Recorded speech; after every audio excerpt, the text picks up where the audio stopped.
Well, it was great having our next guest back on the broadcast last week up in Toronto for MASN. He is, of course, legendary former Orioles reliever, an all-around good guy. Mr. Brad Brach is with us now here on GCR. Brad, it's Glenn in Baltimore. It's always great to catch up, man. Thank you so much for taking a couple of minutes for us this morning. Yeah, absolutely. Thanks for having me. I appreciate you having me on the show today. Brad, there's so much to talk about, right? But I think that the crux of we need to start the conversation by saying whatever I talk about now, and I'm sure you thought this, it's evident how good this team really is. Whatever small things we quibble about, whatever decisions they might have to make, the truth is it feels like we're making all those in context of we know this team really is capable of winning a World Series this season. Yeah, and I think that's kind of the way to go about it. It's you can talk about a decision here or maybe a roster spot there, but in reality, this team could win it all with the roster they have right now, and they're solid up and down the lineup. They have great starting pitching, and they have enough relief pitching to get it done. So it's an exciting time to be a Baltimore Orioles fan, that's for sure. I wanted to ask about a couple of guys who you obviously saw last week, and I think the one that stands out the most, obviously, is Cade Povich. And I don't know how much of a story Cade Povich is going to be for the rest of the season, and ultimately it didn't go great on the whole, but I think everyone came away from that encouraged and believing that Cade Povich is capable of doing this at this level. Is that how you felt? Yeah, I think so. It's hard to give a huge judgment after one start, but I saw a lot of good things from that start, and I think the biggest takeaway from it all is that he's going to be a capable major league pitcher, and he might have had too many walks, and I think that's what led to his stats not being the best in that game. Right. But I feel like that's a pretty easy fix. You just got to throw the ball over the plate. Okay, it's funny because 2 weeks ago I had no thought that the Orioles might be in the starting pitching market at the trade deadline, right? And then, of course, they lose John Means for the season, which is such a bummer, and then Tyler Wells, who could have been a part of the solution. And then there's this nervousness with Kyle Bradish, although obviously he turns around on Saturday and looks like Greg Maddux, and you're just like, okay, right. I bring it up, though, Brad, I wonder if anymore in baseball, you want to win a World Series – you almost have to have 8 starting pitchers because guys still get hurt after July 30th, and you have no recourse at that point to go out and try to require someone. Some of those guys are going to end up putting in the bullpen. We see how quickly you go and get a starter anymore, and so you might need someone to give you 4 innings out of the bullpen in the playoffs. Are you at a point where even if we think they have enough right now, and I think the Orioles do, you're still in a place, if you want to win a World Series, where you might want to be inclined to go get more in order to try to pull it off? Yeah, I think so. I think when you look at teams even recently, last year, Jordan Montgomery for the Rangers kind of, I don't want to say came out of nowhere, but I mean, he took that team to a next level when he found his next level. So to me, I think, like you were saying, it's just with the way pitching is done these days, I think you need to have more than 5, 6, 7 guys that can go out there and throw 5 innings because that's just how Major League Baseball works. You're not having guys go out there and throw 7, 8 innings every single start. So there's just a lot of innings that need to be covered. And, I think if the Orioles can go get a guy that kind of puts them over the top, I feel like this is the time to go do it. You have Corbin Burns up at the top. You have, Grayson Rodriguez there at the top. You have, Kyle Bradish. You have all these guys who are at the top of that thing, but if you can get that one guy that kind of puts you over, I mean, I feel like now's the time to go do. You have the farm system, and this team can win it all. So I would be, kind of going after that guy if you think there's that top end guy that can put you over the top. Yeah, we strongly agree about that. Brad Brach is with us here on GCR. Brad, obviously, your specialty in the bullpen. It's such a weird conversation to have about Craig Kimbrell because, look, obviously there was a bump in the road last week. That wasn't a save situation. There have been a few bumps in the road. I still think Craig Kimbrell is a very helpful, very effective leverage arm. I wonder if the workload at this point in his career isn't necessarily the best for being the specific ninth inning guy to try to win a World Series with. And I think that a lot of people in Philadelphia would say, no, it's not. But I don't want to be too harsh because the man is, an arguable Hall of Famer. Where are you with the trust level Not that he can be helpful, because I genuinely believe he can be a very helpful arm, but specifically that he can be kind of like the workhorse closer you might need in order to win a World Series. Yeah, if there's one thing I can say about Craig, just being a former teammate and watching him over the years, I think there's you can never count him out. I swear 3 or 4 years ago, his career was over, Right. and now he's still closing games for a team who has World Series aspirations. So that says a lot right there. And I just think, I think the reliever realm has become so hot and cold and up and down that if he gets on a roll like he did a couple weeks ago, he's the guy you want back there at the end of the game. And I just kind of look at it as if the top arms you look out there, our team's willing to get rid of those guys because they need them right now. Maybe the guy Miller in Oakland, but you got to give up a lot for that guy, and he's really unproven at this point, and he's got no playoff experience. So it's kind of it's a catch-22, I feel like. You have him, Craig Kimbrell, being one of the best closers of all time that I still think can get it done for a team going to the World Series, but it'd also be nice to have somebody else you can rely on also and not just have it all be on his plate like you're saying at this stage of his career. Maybe he isn't the guy that can do it every single night in the playoffs because that's a lot for anybody.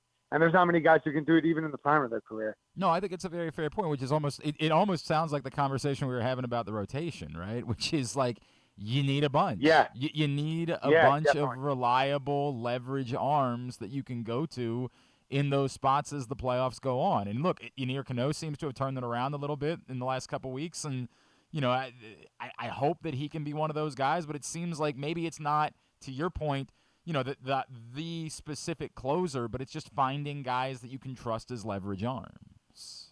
Yeah, and that's it. I think teams are still trying to figure out how to do this new playoff. It's a kind of an unproven system / couple weeks.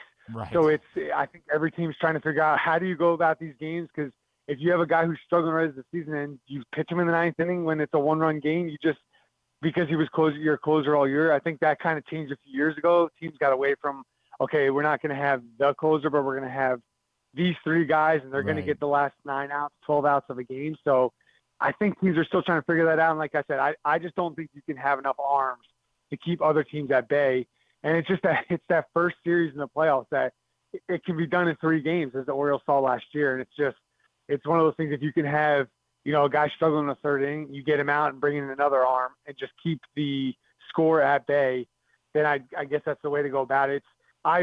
It's a tough answer for any of that stuff. But like I said, I think the more arms you have, the better. And this offense can carry anything. No, I think somebody might hear and say you're kind of dodging the question, but I think it's the exact opposite. This is the answer now is we don't know what the answer is. Yeah, and I think last year was a perfect example. I think it's just you get there, and I think you're trying to figure out on the fly because there's really no experience anybody can lean on. And look at the last 2 years, the 5 seed and the 6 seed from each league has made the World Series. So it's kind of a crapshoot, and it's one of those things where I think teams are still trying to figure it out. And I'm not trying to dodge the question because I don't know the exact answer, and I don't think anybody knows the exact answer right now. But I just know it's more of let's get as many guys who are dudes out there who can get outs in big situations, and let's roll the dice and see what happens. Yeah, I would prefer to have Brad Brach, Darren O'Day, Andrew Miller, and Zach Britton if possible. That would be what I would like.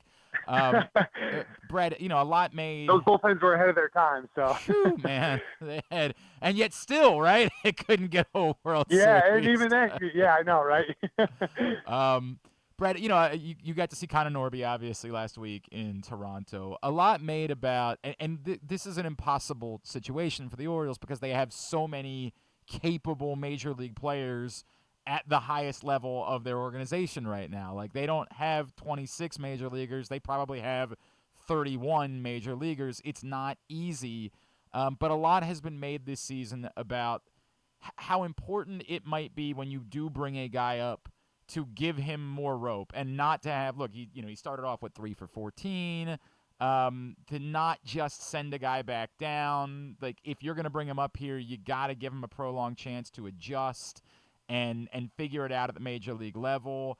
I acknowledge that it's complicated by how many veterans you have that are proven major leaguers, but I don't want to say they got to make a decision with Jorge Mateo should the Orioles try to figure out a way to keep Connor Norby here and let him continue to adjust to Major League pitching? Yeah, I think right now they kind of have the benefit of, having a little bit of a better record than everybody else, and they have a little bit more leash as a team, and you have more guys around him that allows you that luxury to do that. At the same time, you want to win your division, so it's kind of what are we trying to accomplish here? But I agree. I think young guys, they deserve a chance. These guys have all proven themselves at the AAA level. There's nothing else to prove there, so it's kind of a question for this year and a question moving forward, because as these guys start to, get to year 4, 5, 6 of their major league careers, they have so many. It's such a luxury to have, but at the same time, you have to find out who are the guys. And I just always think back to like the Astros teams that, went on this 10-year playoff run, and that Michael Elias was at. You had all these position players, and somehow they got all the guys that end up being their starters for 4, 5, 6 years. So they did a really good job of weeding through, maybe guys who are kind of 4A players or guys who are maybe not starters on the major league roster, because when those guys first came up, it was like, how are they going to possibly find out who's a major leaguer and who's kind of a role player type guy? So I know that's a different question for, year number 1, but it's a problem a good problem to have, but it's going to be a problem here for them to figure out as the years go along. Connor, the awkward conversation, again, it's funny because it felt like so many of us, I'll give you some background. I am an obsessed Cedric Mullins fan, as much as I can be in like the job that I have. I got 2 young kids now. They're 9 and 6. They're falling in love with the Orioles, and so they're 9 and 7 actually now. And I'm enjoying that with them. It's been an incredible experience. That's awesome. They're falling in love with baseball. They both played baseball for the first time this year. It's just the coolest thing as a dad. And so now they come to me sometimes and like, hey, who's your favorite Oriole? And, I got to be honest, the answer for the last year to me, it's been Cedric Mullins. I love watching him play. Like, it's just entertainment watching that man play baseball. It's why it's been so difficult this season seeing him go through the struggles that he's gone through. Now, obviously, yesterday he comes through with a couple of hits, and everybody hopes that every one of these moments is the moment that suddenly it's going to turn the corner. But as you watch, and I know he didn't play a lot in the Toronto series, but as you watch Cedric Mullins this season, has it felt like there's been something off? Has it felt like maybe he could use some sort of reset, getting away from baseball somehow, some way, whether that's like a mental health IL stint or, a lot of people brought up that he still has options left. It's just been hard to figure out exactly what's going on with Cedric Mullins, who we know is such a quality baseball player. Yeah, and I think for true Oriole fans who've been around for the last 4 or 5 years and have seen the 100-loss seasons and stuff, it probably hurts a little bit more seeing him have the year he's having, because he was kind of the guy you went to go watch at the stadium when there wasn't much to go watch there the last few years. And what I saw, I only got to see him the one game in Toronto, and he had as good at bats as you'd want to see. Hit the ball hard, really. On the numbers, two of the at-bats, and just lined out the second baseman right over first base or the pitcher's head, and then lined out the center field. And it just kind of seems like he can't catch a break when it comes to that. And you could see the frustration. I could see it from the announcing booth, and it hurts to see somebody have to go through that. It happens to everybody at some point in their career. It just happens to be this year. So I don't know what the answer is. Maybe, like you're saying, maybe one of those IL stints, or if you can get him to agree to go, let's just try 2 weeks down in Norfolk and let's see if something can get figured out. But hearing his interview yesterday after the game, it sounds like kind of all the stuff he's been working on is kind of coming through, and it's good to see some results. So I'm hoping that's the case, because I agree with you. I think watching him and, for Orioles fans, he's been there this whole time and is kind of the mainstay. So it'd be awesome to see him get going and really help this team win here down the stretch. You're not kidding, man. You're not kidding. Are we getting to see you back at some point this season, Brad? I don't have anything right now, but I'm hoping something pops up, because I really enjoyed it and had a good time doing the games. Man, it's just fun being around baseball without the pressure. So that's the fun part about being in the booth. I guess that does make it a lot, right? Like you just get to go to a ballpark and not have to worry about it. Yeah. So like, it's funny because last year the first game that I did, I'm like, man, I kind of missed this, and then the reliever came in and gave up a grand slam to go ahead. And I was kind of like, you know what, I don't miss that part of it.